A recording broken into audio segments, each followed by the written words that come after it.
What is social networking? By Karen Brown. Social networking, perhaps you've heard of it before, but are not quite sure what it means.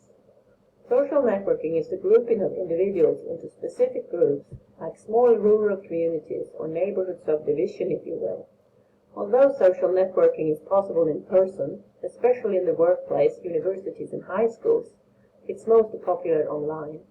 This is because, unlike most high schools, colleges, or workplaces, the Internet is filled with millions of individuals who are looking to meet other people, to gather and share first-hand information and experiences about any number of topics, from golfing, gardening, developing, friendship, and social alliances. When it comes to online social networking, websites are commonly used. These websites are known as social sites. Social networking websites function like an online community of Internet users. Depending on the website in question, many of these online community members share common interests in hobbies, religion, or politics. Once you are granted access to social networking website, you can begin to socialize. This socialization may include reading the profile pages of other members and possibly even contacting them. You can organize and combine all of your online profiles into one act. The friends that you can make are just one of the many benefits to social networking online. Another one of those benefits includes diversity, because the Internet gives individuals from all around the world access to social networking sites. This means that also you are in the United States, you could develop an online friendship with someone in Denmark. Not only will you make new friends, but you might learn a thing or two about new cultures or new languages, and learning is always a good thing. As mentioned, social networking often involves grouping specific individuals or organizations together. While there are a number of social networking websites that focus on particular interests, there are others that do not. The websites with our main focus are often referred to as traditional social networking websites and usually have open memberships. This means that anyone can become a member, no matter what their hobbies, beliefs, or views are. However, once you are inside this online community, you can begin to create your own network of friends and eliminate members that do not share common interests or goals. As I'm sure you're aware, there are dangers associated with social networking, including data theft and viruses, which are on the rise. The most prevalent danger, often involves online predators or individuals who claim to be someone that they are not. Although danger does not exist with networking online, it also exists with networking out in the real world. 2. Just like you're advised when meeting strangers at clubs and bars, school or work, you are also advised to proceed with caution online. By being aware of your cyber surroundings and who you are talking to, you should be able to safely enjoy social networking online. It will take many phone conversations to get to know someone, but you really won't be able to make a clear judgment until you can meet each other in person. Just use common sense and listen to your inner voice. It will tell you when something doesn't feel right about the online conversation taking place. Once you are well informed and comfortable with your findings, you can begin your search from hundreds of networking communities to join. This can easily be done by performing a standard Internet search. Your search will likely return a number of results, including MySpace, FriendSwise, FriendFinder, Yahoo, 360, Facebook, Orkut, and Classmates. And you see the link below. What is social networking? 1. What is social networking? 2. One benefit with social networking online, SNO, is diversity according to that article. What is meant by that? What dangers are there with SNO? Have you or your friends been exposed to any dangers when engaged with SNO?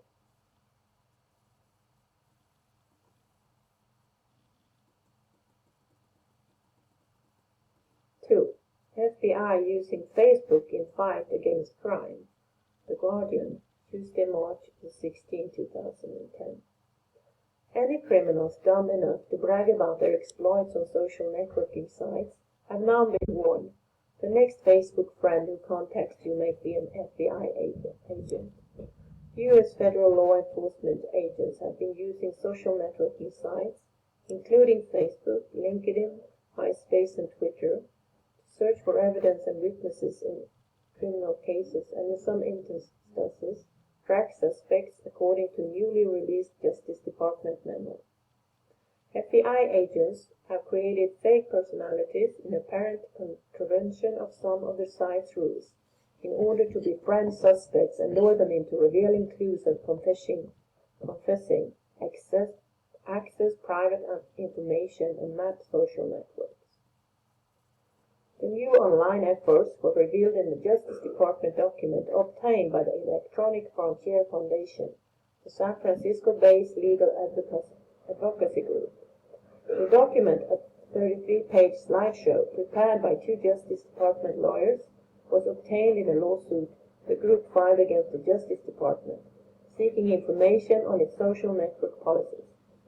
Law enforcement agencies have long used internet chat rooms to lure child pornography traffickers and suspected sex predators, and with a warrant can seize suspects and defendants' email records.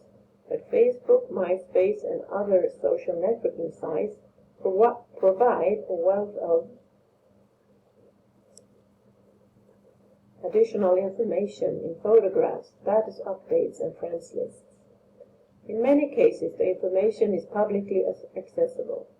In a section entitled Utility in Criminal Cases, the document says agents can scan suspect profiles to establish motives, determine a person's location, and tap into personal communication, for instance, through Facebook status updates.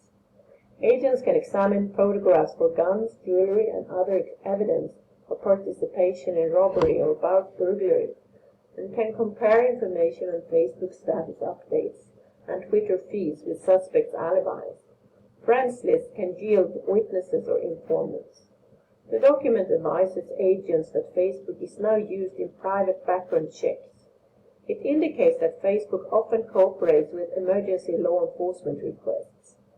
In one section of Working Undercover on Social Networking Sites, the document poses but does not answer the question if agents violate terms of service, except otherwise illegal activity.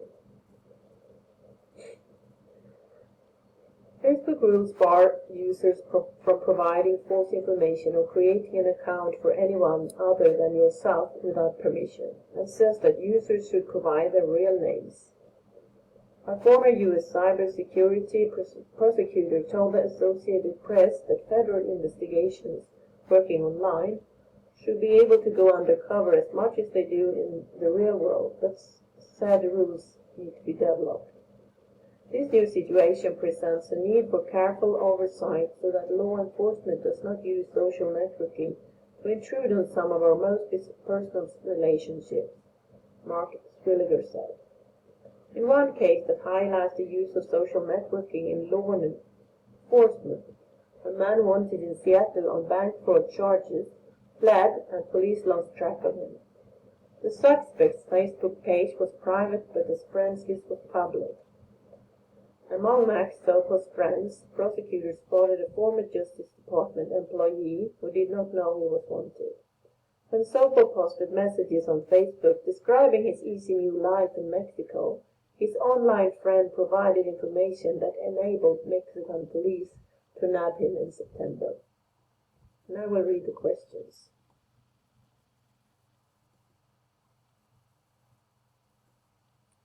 One, why have FBI agents created fake personalities on, for example, Facebook? Do you think it was right to do that? 2, why is SNO so helpful in catching suspected criminals? Give examples.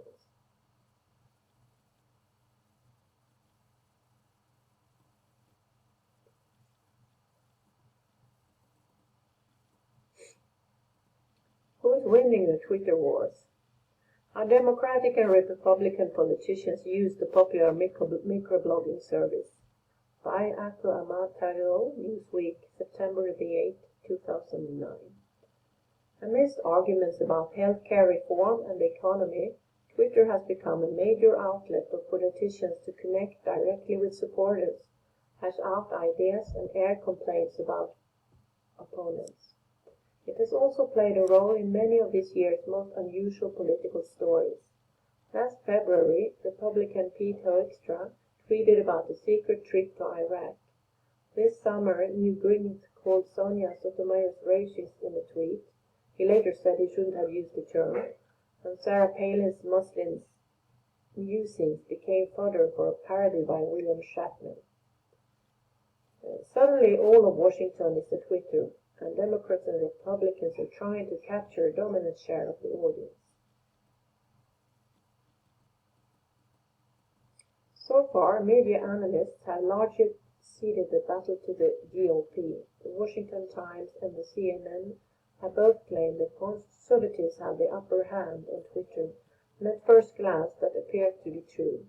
TweetCongress.org, a directory of members of Congress on Twitter, lists 101 Republicans on the site and just 57 Democrats. Each party is most held up by a few Twitter superstars like Democratic Senator Claire McCaskill and Republican Senator John McCain. But congressional Republicans overall have more followers and tweet more often. The 5 highest-ranking Republicans on Tweet Congress, led by McCain, have combined 1.3 million followers. The top 10 Democrats have about 72,000.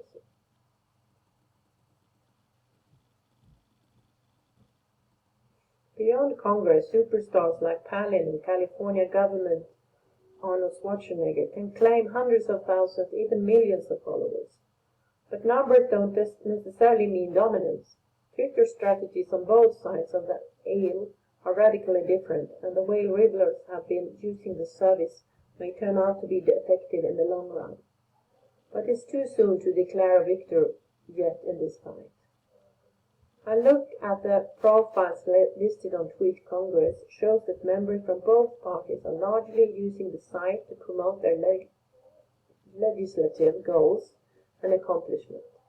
But conservatives tweet more provocatively, and they draw more notice as a result. It's a survival tactic, says David Orr, president of the David Orr Group, a conservative media consulting firm. Republicans are in the minority. They can't get press clips anymore. They need to really support their policies outside of the Beltway. Conservatives, according to all, see Twitter as the online soapbox, a way to reach large audiences when traditional media outlets won't pay attention. When Senator Chuck Grassley directed any missives at President Obama earlier this summer, "When you're a hammer, you think everything is a nail. I'm no nail," he briefly dominated the news cycle, even though the White House press corps was traveling around Europe at the time. Combative tweets like Grassley's make for great raiding, so it's no surprise that Republicans draw larger audiences than Democrats. But there's no way to tell how many of those Republican followers are supporters and how many are just there for the show. What role does Twitter play in American politics according to the article? What difference are there between conservatives and Republicans and Democrats in their use of Twitter?